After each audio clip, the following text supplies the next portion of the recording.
Pernah nggak sih kalian mendengar tentang Lilith? Bukan, ini bukan Hawa, tetapi Lilith, yang disebut-sebut sebagai istri pertama Nabi Adam. Kisah Lilith ini datang dari mitologi Yahudi kuno dan sering diangkat sebagai simbol kekuatan perempuan. Jadi, kali ini kita akan membahas sosok Lilith secara lebih santai, tapi juga cukup mendalam. Yuk kita simak.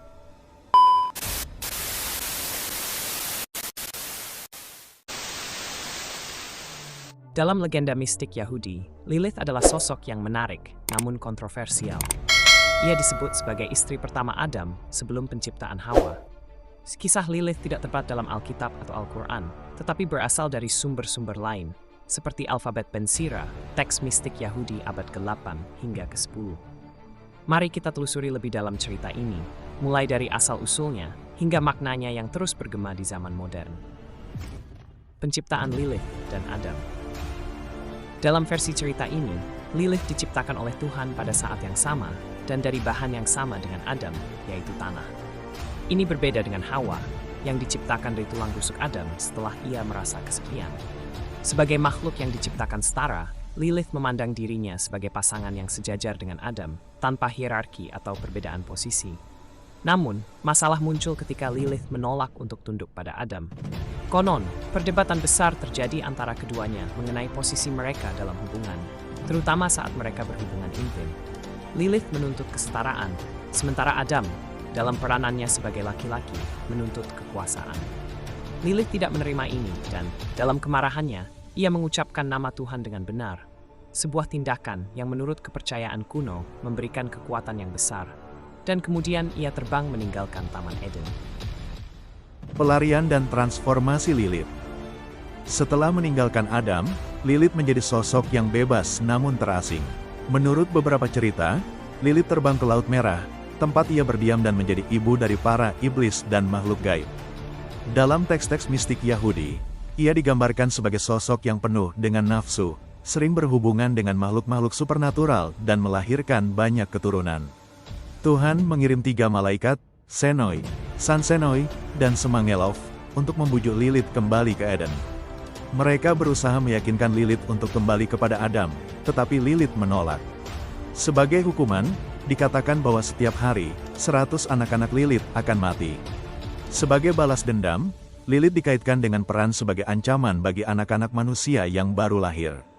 Kisah ini berkembang menjadi mitos di mana Lilith dianggap sebagai roh jahat yang menyerang bayi-bayi, khususnya yang baru lahir atau anak-anak yang belum disunat, sebuah cerita yang kemudian berkembang dalam masyarakat Yahudi sebagai dasar perlindungan terhadap anak-anak. Lilith dalam tradisi dan simbolisme. Lilith seringkali digambarkan sebagai sosok yang berambut panjang dan indah, tetapi memiliki sisi yang gelap dan misterius. Dalam tradisi Yahudi, Lilith menjadi simbol kekuatan perempuan yang menolak dominasi laki-laki, seringkali dipandang sebagai ancaman bagi tatanan patriarkal. Ia menjadi personifikasi dari keinginan dan kebebasan yang tidak bisa dijinakkan, sosok yang kuat namun berbahaya. Namun, meskipun Lilith digambarkan sebagai iblis yang mengancam, ia juga dipandang sebagai simbol kebebasan dan pemberontakan bagi beberapa feminis modern.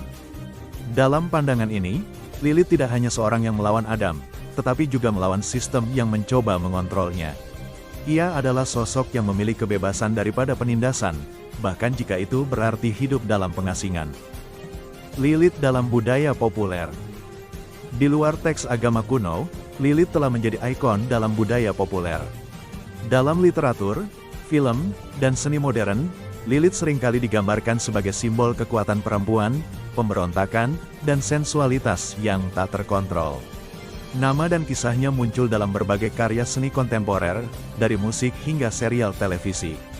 Beberapa kelompok feminis juga mengadopsi Lilith sebagai simbol perlawanan terhadap patriarki dan memperjuangkan kesetaraan gender. Lilith seringkali dipuja karena keberaniannya untuk menentang otoritas dan keinginannya untuk hidup sesuai dengan keinginannya sendiri, bukan tunduk pada aturan yang dibuat oleh laki-laki. Makna dan interpretasi modern. Kisah Lilith telah berkembang jauh melampaui teks aslinya dan menjadi semacam simbol dalam perjuangan feminis serta dalam kajian gender. Lilith, meskipun awalnya digambarkan sebagai makhluk yang menakutkan, kini seringkali dilihat sebagai representasi kekuatan perempuan yang melampaui batasan sosial. Kisahnya membuka pintu bagi refleksi mengenai kebebasan, keinginan, dan kekuatan yang seringkali ditolak oleh masyarakat patriarkal. Bagi beberapa orang, Lilith adalah lambang dari harga diri dan keberanian seorang perempuan. Ia menolak untuk menerima nasib yang dipaksakan kepadanya, meskipun itu berarti berkonflik dengan Adam dan bahkan Tuhan. Dalam banyak hal, Lilith mewakili perjalanan perempuan menuju pembebasan dan hak untuk menentukan jalan hidup mereka sendiri. Kisah Lilith memberikan pandangan yang unik tentang gender, kekuasaan, dan kebebasan dalam konteks mitologi kuno. Meskipun berasal dari tradisi Yahudi kuno, Lilith telah berkembang menjadi sosok yang beragam dalam berbagai budaya dan gerakan modern. Kisahnya memicu diskusi tentang otoritas, seksualitas, dan perlawanan terhadap penindasan. Lilith, pada akhirnya, adalah simbol kompleksitas manusia dan perjuangan untuk kebebasan pribadi. Jadi kalau menurut kalian, Lilith ini sosok yang baik atau jahat? Atau mungkin di antara keduanya? Tinggalkan pendapat kalian di kolom komentar ya. Jangan lupa juga like, share, dan subscribe kalau kalian suka dengan konten ini. Sampai jumpa di video berikutnya.